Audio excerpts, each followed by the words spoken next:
आज राष्ट्रिय खेलकुद महासङ्घको राष्ट्रिय भेला आयोजना भएको छ। विभिन्न खेलहरूको उत्कृष्ट डेमोन्स्ट्रेसनका लागि खेलाडी भाइ बहिनीहरूलाई धेरै धेरै धन्यवाद भन्न चाहन्छु। उहाँहरूको प्रदर्शनी वास्तवमै उत्कृष्ट रहेको छ। म खुसी व्यक्त गर्न चाहन्छु उहाँहरूको कलाको लागि, उहाँहरूको मेहनतका लागि, उहाँहरूको सफलताको लागि, उहाँहरूको डेमोन्स्ट्रेसनका लागि।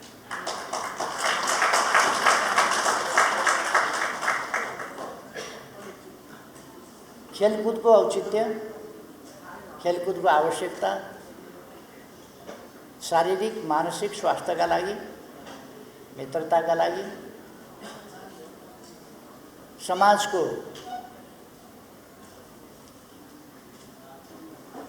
विभिन्न पक्षहरू त्यसलाई प्रतिबिम्बित गर्न, समाजको सभ्यता संस्कृति आदिको परिचय गराउन, त्यो समाज कस्तो छ त्यसको तस्बिर देखाउन, विकास कहाँनेरि पुगेको छ त्यो समाजको त्यो कुरा देखाउन खेलकुदको असाधारण भूमिका छ, महत्त्व छ। यति भन्छु, योभन्दा बढी धेरै भनिरहनु पर्दैन। धेरै कुराहरू जानेर बुझेर सिकेर साथीहरू यहाँ आउनुभएको छ। गजब के छ भने विश्व फुटबल चलिरहेको छ। हाम्रा भन्दा साना देशहरू कमालको बब्बालको प्रदर्शन गरिरहेका छन्। हाम्रो एन्फा अन्तर्राष्ट्रिय खेलका लागि प्रतिबन्धित भएको छ। कस्तो उल्टो पाल्टो कुरा छ। हामीभन्दा साना देशहरू आश्चर्यजनक ढङ्गले खेलिरहेका छन्।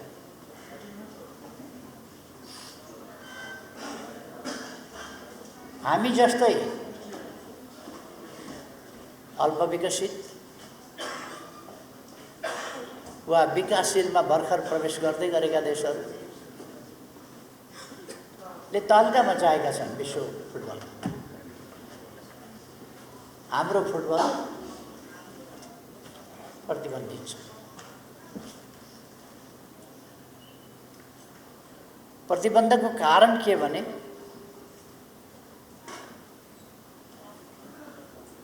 नेपाल फुटबल महासङ्घमाथि बाह्य हस्तक्षेप भयो भने कि कसले गर्यो होला त्यो हस्तक्षेप? सबै चिज आफ्नै लागि, आफ्नै निम्ति, आफ्नै भलाइका लागि, आफ्नै इसारामा, आफ्नै मान्छेबाट भने के त्यही भएर प्रतिबन्ध लाग्यो, त्यही भएर हस्तक्षेप हो, त्यही भएर प्रतिबन्ध लाग्यो। दुःखको कुरा हो। खेलकुद क्षेत्रलाई योग्यता क्षमताको आधारमा, प्रतिस्पर्धाको आधारमा, मान्छेमा भएको क्षमता, ट्यालेन्ट, हुनर प्रदर्शन हुन दिएर, प्रकट हुन दिएर र त्यसमा सहयोग पुर्याएर हस्तक्षेप गरेर होइन। जसको जुन विधामा पर्याप्त सम्भावना, पोटेन्सियल हुन्छ, जसको जुन विधामा पोटेन्सियल छैन उसलाई बल गरेर पनि हुँदैन। जहाँ जसको पोटेन्सियल छ त्यसलाई त्यही विधामा काम दिनुपर्छ र उसले उन्नति प्रगति गर्न सक्छ। त्यसकारण ट्यालेन्ट हन्ट भनेको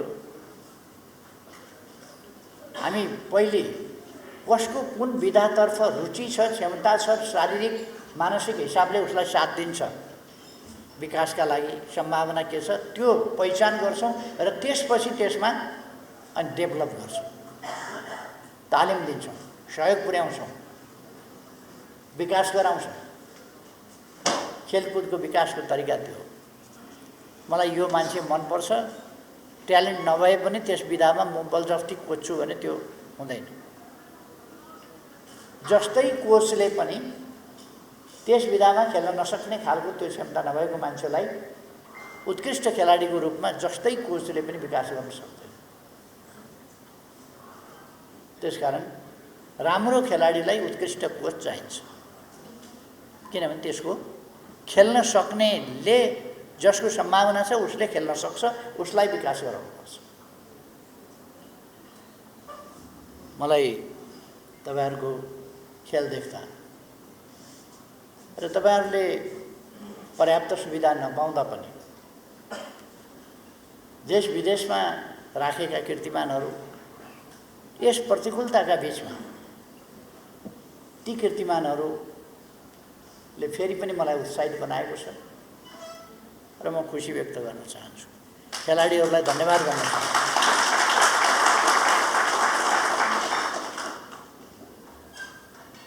एकपल्ट कोरियामा एउटा खेल थियो। एकजना लेडीलाई पठाउनु पर्ने, एकजना खेलाडीलाई पठाइएन, रोकियो, क्यान्सल गरियो। उनको कोचले मोटरसाइकल बेचेर त्यहाँ पठाए खेल्न र उनले चाहिँ स्वर्ण पदक प्राप्त गरिन् कि के पदक प्राप्त गरिन्, जे होस् एउटा पदक लिएर आइन्। उनले चाहिँ नेपालबाट पदक पाउने त्यसबेला त्यति मात्रै भयो। जो नेपालको खेलकुद परिषदले जान नदिएर रोकेको थियो, उनै एकजनाले नेपालको नाक राखिन्, इज्जत जोगाइन्। त्यस्तो परिषदले के गर्छ? त्यसकारण हामीले हाम्रा संस्थाहरूलाई, हाम्रा जजमेन्टहरूलाई, हाम्रो भावनालाई फराकिलो गर्नुपर्दछ र त्यो फराकिलो भावनाका साथ खेल क्षेत्रलाई अगाडि बढाउनुपर्छ। खेलाडीहरू जहिले पनि अनुशासित हुन्छ। बिना अनुशासन खेल हुँदैन। राष्ट्रलाई खेलको महत्त्व यसकारण पनि छ कि मानसिक शारीरिक रूपले तन्दुरुस्त, हट्टाकट्टा, स्वस्थ, सिपयुक्त हुने मात्रै होइन, त्यसले मान्छेलाई बिल्कुलै अनुशासित बनाउँछ। अनुशासनको अलिकति पालना भएन भने खेल खतम, बिग्रिहाल्छ। यसै त यो प्रकृति नै अनुशासनमय छ, धरती अनुशासनमय छ, ग्रहहरू अनुशासनमय छन्, सौरमण्डल अनुशासित छ, सूर्य आफै अनुशासित छ, विभिन्न ग्यालेक्सीहरू अनुशासित छन्, सिंगै ब्रह्माण्ड अनुशासित छ। पृथ्वी अनुशासित छ। भरे बेलुका कति बजे घाम अस्ताउनु पर्छ भन्ने थाहा छ उसलाई। एउटा गतिमा हिँड्छ, त्यो गतिमा सेकेन्डको अंश पनि तलमाथि हुँदैन। एउटा गतिमा जति पृथ्वी ढल्किया छ त्यति ढल्किया छ, जति कति कक्षमा घुम्नुपर्छ, कति अक्षमा घुम्नुपर्छ त्यो उसले जान्दछ। र दिन रात बनाउँदै, मौसमहरू परिवर्तन गर्दै, सूर्यको अलिक टाढा पुग्दै, सूर्यका अलिक नजिक ल्याउँदै, सूर्यको नजिक आएर कुन पाटो कहिले कतापट्टि नजिक बनाउने, कुन भागलाई चिसो बनाउने, कुन भागलाई तातो बनाउने, वातावरण कसरी मिलाउने, यो सबै गर्छ। सूर्य आफ्नो गतिमा, आफ्नो ज्वलनशीलतामा अनुशासित छ। यो सिंगै सृष्टि नै अनुशासनमा चलेको छ। त्यसै कारण भन्ने शब्द पनि कस्तो छ भने सृष्टि, लय, प्रलय भन्छ। सृष्टि, लय, प्रलय। लय चल्नु, गतिशील हुनु, र त्यो गतिशीलता केमा छ भन्दा त्यो लयमा छ, अथवा अनुशासित ढङ्गको नियमभित्र बसेको। प्रकृतिका आफ्ना नियम छन्, समाजका आफ्ना नियम छन्, हरेक क्षेत्रका आफ्ना नियम छन्, समाजका नियम छन्, खेलकुदका नियम छन् र हामी नियममा चलेका हुन्छौँ। हरेक खेल आफ्ना नियम अन्तर्गत चल्छ। हरेक खेलका आफ्नै नियम हुन्छ। हरेक खेल खेल्ने, हरेक खेल अभ्यास गर्ने, खेलको अभ्यास, खेलको प्रदर्शन, खेलको प्रतिस्पर्धा, यी बेग्लै बेग्लै सिचुएसनमा खेलाडीले बेग्लै बेग्लै ढङ्गले प्रदर्शन गरिराखेका हुन्छ, खेलिराखेका हुन्छ। त्यो तीनटै स्टेजमा आफूले तालिम लिइरहेको अवस्था, अभ्यासको अवस्था वा प्रदर्शनीको अवस्था अथवा प्रतिस्पर्धाको अवस्था। यस सन्दर्भमा पनि मैले धेरै भनिरहनु पर्दैन। नेपालमा खेलाडीहरूलाई सङ्गठित गर्न, खेलाडीहरूलाई खेल भावना अझ मजबुत बनाउन, खेलाडीहरूलाई खेल भावनाभित्र व्यापक कुरा पर्दछ। त्यसभित्र अनुशासन, मित्रता, विभिन्न प्रकारका सन्देश, हरेक कुराले असर पुर्याएको हुन्छ। ती कुराहरू खेलाडीहरूले जानेको हुन्छ, सिकेको हुन्छ। त्यसमा पोस्चरको अर्थ हुन्छ, पोस्चरको महत्त्व हुन्छ, एपियरेन्सको महत्त्व हुन्छ, कस्तो कन्फिडेन्स, फेसमा कस्तो कन्फिडेन्स रिफ्लेक्ट भएको छ त्यसको अर्थ हुन्छ। यी सबै मैले भनिरहनु पर्दैन। यो खेलकुद महासङ्घले यी सबै पक्षहरूलाई विचार गरेर देशको विकासको खेल क्षेत्रबाट पुर्याउनु पर्ने योगदान, विकासको सन्दर्भमा खेल क्षेत्रबाट पुर्याउनु पर्ने योगदानलाई कसरी अधिकतम बनाउने यस काममा लागिरहेको मैले पाएको छु र अनुशासित ढङ्गले खेलाडीलाई कसरी अगाडि बढाउने भन्ने सन्दर्भमा मैले पाएको छु, लागिराखेको म धन्यवाद भन्न चाहन्छु। यस क्षेत्रबाट अधिकभन्दा अधिक विद्यार्थीहरूलाई खेलकुदसँग जोड्न जरुरी छ। कतिपयलाई के परेको हुन्छ भने विद्यार्थीको काम पढ्ने हो, अरू होइन। खेल्नु भनेको खेलाडीको काम हो, विद्यार्थीको होइन भन्ने परे हुन्छ। हरेक विद्यार्थी मात्रै होइन, खेलकुद प्रतिस्पर्धाका लागि मात्रै खेलिँदैन। स्वास्थ्यका लागि खेलकुद, प्रतिस्पर्धाका लागि खेलकुद, दुईटै हिसाबले खेलिन्छ। स्वस्थ रहनका लागि खेलकुद आवश्यक हुन्छ। उमेर अनुसारको खेलकुद, शारीरिक अवस्था अनुसारको खेलकुद, अरू हिसाबले खेलकुद हरेकलाई आवश्यक हुन्छ। त्यसै कारण हामीले जीवनका लागि खेलकुद भनेका छौँ। त्यसमा पनि विद्यार्थी कलिलो उमेरका, उनीहरूलाई शारीरिक वृद्धिका लागि, शारीरिक तन्दुरुस्तीका लागि, मानसिक सबलीकरणका लागि, तन्दुरुस्तीका लागि र शरीर र मस्तिष्कको तालमेलका लागि, यसका लागि खेलकुद बिल्कुलै जरुरी छ, अत्यावश्यक छ। यो कुरा विद्यार्थीहरूका बीचमा हामीले व्यापक रूपमा पुर्याउनु पर्दछ। विद्यार्थीभन्दा पहिले बालक, किशोर, युवा, त्यो पनि पुरुष युवा है। बालकभन्दा बालिका पर्दैन थियो, किशोरभन्दा किशोरी पर्दैन थियो, युवाभन्दा युवती चाहिँ पर्दैन थियो, महिला युवा पर्दैन थियो। पढ्नेमा पनि अवस्था अत्यन्तै असन्तुलित थियो। अहिले त्यो असन्तुलन चाहिँ कम भएको छ र लगभग मेटिएको छ र सन्तुलनको नजिक वा सन्तुलनको स्थितिमा पुगेको छ। अहिले छात्राहरूको सङ्ख्या विद्यालयमा राम्रो छ। अझ बालिकाहरूको शिक्षामा जोड दिन जरुरी छ।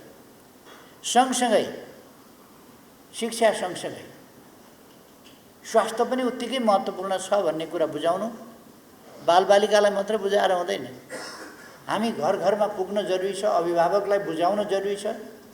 र खेलकुदबाट असुरक्षा होइन, खेलकुदबाट सुरक्षा हुन्छ, सुरक्षित वातावरण हुन्छ, सम्मानजनक वातावरण हुन्छ। त्यो कुरा बालिकाहरूका अभिभावकलाई पनि बुझाउन जरुरी छ र बालिकाको सङ्ख्या अभिवृद्धि गर्न जरुरी छ खेल क्षेत्रमा। यद्यपि अहिले राम्रो प्रगति भएको छ। आज पनि मैले भाइ बहिनीहरूको सहभागिताका प्रदर्शनीहरू हेरेँ, अत्यन्त उत्कृष्ट छ।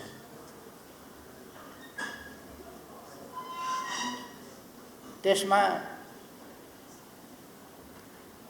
अहिले पनि मैले हेर्दाखेरि अलिक बढी कठिन खालका चाहिँ स्वाभाविक हो, युवाहरूले, केटाहरूले अलिक कठिन खालका खेलहरू खेलेका र अलिक कम कठिन महिलाहरूले खेलेको स्थिति छ। यतिको कठिन खेलहरू चाहिँ सबैले खेले हुन्छ। महिलाहरूको खेल क्षेत्रको अभिवृद्धि चाहिँ बढाउनुपर्छ र सबै खेलहरूमा पनि अभिवृद्धि गर्नुपर्छ, सङ्ख्या र सिप दुईटै कुरा वृद्धि गर्नुपर्छ। खेलाडीले देशको पहिचान बढाउने मात्रै होइन, प्रतिष्ठा र सम्मान र गरिमा बढाएका छन्। साना देशहरू, पछाडि परेका देशहरू, आज कतिपय पछाडि परेका देशहरू खेल क्षेत्रबाट धनी बलिया ठुला देशहरू जत्तिकै प्रतिस्पर्धामा छन्, अझ अगाडि छन्।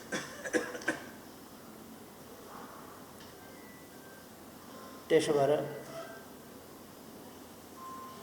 खेलको यो देशको परिचय, प्रतिष्ठा सबै बढाएको हुन्छ खेलले, तर उत्कृष्ट खेल प्रदर्शन गर्न सक्नु पर्यो। हामीले गर्न नसक्ने कुरा छैन। हाम्रो देशका मानिसहरू भर्खर देशका सदरमुकामहरू हामीले जोडेका छौँ, देशलाई दुर्गमबाट सुगम बनायौँ भनेका छौँ हामीले यातायातबाट जोडेर। तैपनि बाटो भएका ठाउँसम्म पुग्न नै अहिले पनि कतिपय ठाउँबाट केही घन्टा होइन केही दिन लाग्ने अवस्था छ। फेरि पनि उकाली ओह्राली चढ्नु, उकाली ओह्रालीमा छिटो छिटो हिँड्नु, अभ्यस्त हुनु, दौडमा अभ्यस्त हुनु, जुनसुकै अल्टिट्युडमा दौड्ने अभ्यास, कम अक्सिजनमा दौड्ने अभ्यास, खेल्ने अभ्यास, आफ्नो लङ्सलाई, फोक्सोलाई तदनुसार बनाउने, मस्तिष्क, मसल, फोक्सो, मुटु, स्टामिना, यी सब चिजलाई सन्तुलित गर्न हाम्रो भूगोल पनि अत्यन्तै उपयोगी छ। सर्वोच्च शिखर पनि यही छ। अत्यन्त हावा कम भएको उच्च भूभागमा पनि हामी तालिम लिन सक्छौँ, खेल्न सक्छौँ, अभ्यास गर्न सक्छौँ। प्रशस्त अक्सिजन भएको लोल्यान्ड पनि यही छ। होचो जमिन समुद्र सतहभन्दा केही माथि मात्रै भएको पनि हामीसँग छ। गर्मीमा खेल्ने पनि हामी अभ्यास गर्न सक्छौँ, जाडोमा खेल्ने पनि अभ्यास गर्न सक्छौँ। कम अक्सिजनमा, बढी अक्सिजनमा, उकालोका दौडदेखि ओह्रालोका दौडदेखि लिएर सबै कुराहरूमा हामी अभ्यस्त हुन सक्छौँ। त्यसो भएर हाम्रो भूगोलले, हाम्रो हेरिडिटिकल जिनेटिक पक्षबाट हेर्ने हो भने पनि हामी कमजोर हुनुपर्ने आवश्यकता छैन। हामीले केही पक्षहरूमा ध्यान दिन जरुरी छ। हामीले सरदर हाइट, अब नयाँ पिँढीमा अलिक हाइट बढ्दै गएको छ, सरदर हाइट बढाउन जरुरी छ। सिँगै नेपालीको हाइट, सरदर हाइट हामीले बढाउनुपर्छ एउटा। दोस्रो, स्ट्रेन्थ, स्टामिना बढाउनु जरुरी छ। अरू तालिमहरूको कुरा त छँदैछ। र खेलाडी खाना नपाएर कमजोर हुने, खेलाडीले उपयुक्त शारीरिक विकास गर्न नपाउने, जस्तो खालको स्थिति हुनु हुँदैन। यतापट्टि सरकारले पनि ध्यान दिनुपर्ने हो। सरकार त हस्तक्षेप गरेर एन्फालाई अन्तर्राष्ट्रिय खेलमै प्रतिबन्ध लाग्ने स्थितिमा पुगेको छ। यस स्थितिलाई हामीले परिवर्तन गर्नुपर्छ। टुप्पामा परिवर्तन गर्न खोजेर परिवर्तन गर्न खोजेर हुँदैन। यसलाई अलिक जरैदेखि परिवर्तन गर्नुपर्छ, फेदैदेखि परिवर्तन गर्नुपर्छ, अनि मात्रै परिवर्तन हुन्छ। अहिले म धेरै कुरा भन्दा पनि तपाईहरुको मनोबल कमजोर हुनु हुँदैन। एन्फा अहिले प्रतिबन्ध भयो, तर देशलाई प्रतिबन्धको स्थितिबाट उन्मुक्त गर्ने र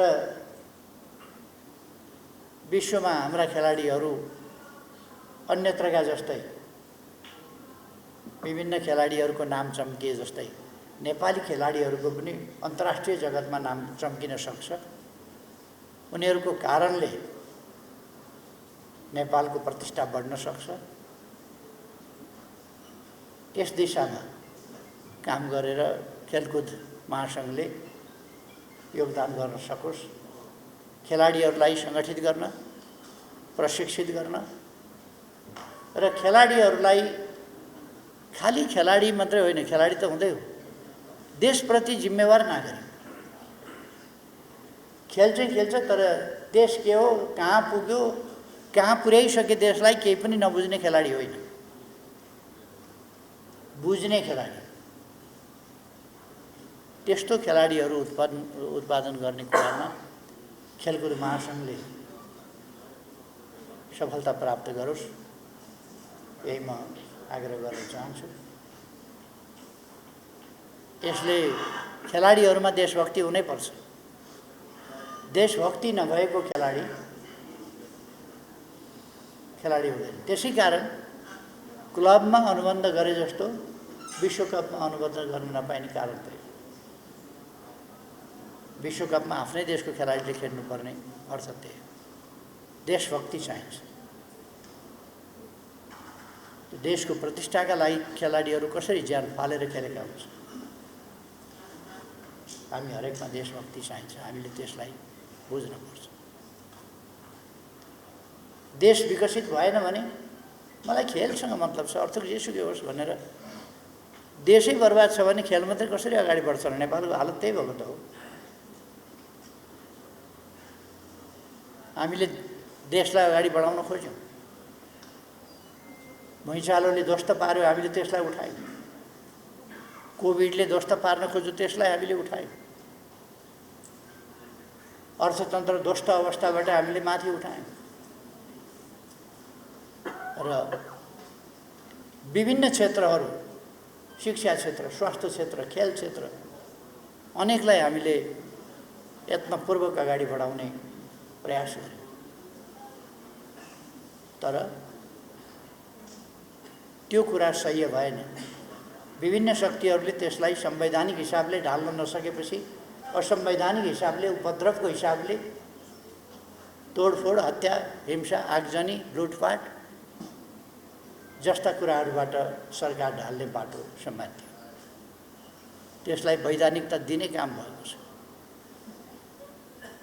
तर हामी देशलाई फेरि शान्तिपूर्ण नेपाल, भयमुक्त नेपाल, साँच्चै सबै जनताले न्याय पाउने नेपाल, सबै जनतालाई न्याय प्राप्त हुने, सबैलाई माया गर्ने व्यवस्था, त्यस प्रणालीबाट फेरि अगाडि बढ्नेछ। म साथीहरूलाई त्यही भन्न चाहन्छु। Love our country, love our nation. हामीले माया गर्नै पर्छ हाम्रो देशलाई। देशभन्दा ठुलो केही छैन। त्यसकारण मैले पहिले पनि भनेको थिएँ, नेसन फर्स्ट, देश पहिला हो। देशभन्दा माथि केही छैन। देशलाई प्राथमिकता दिउँ, महत्त्व दिउँ र खेल क्षेत्रबाट देशको उन्नति प्रगति कसरी गर्न सकिन्छ, पहिचान परिचय कसरी, प्रतिष्ठा कसरी बढाउन सकिन्छ, त्यस कुरामा ध्यान दिउँ। यसका निम्ति तपाईहरुलाई सबैलाई सफलता मिलोस्। खेलकुद महासङ्घलाई पनि सफलता मिलोस्। धेरै धेरै धन्यवाद।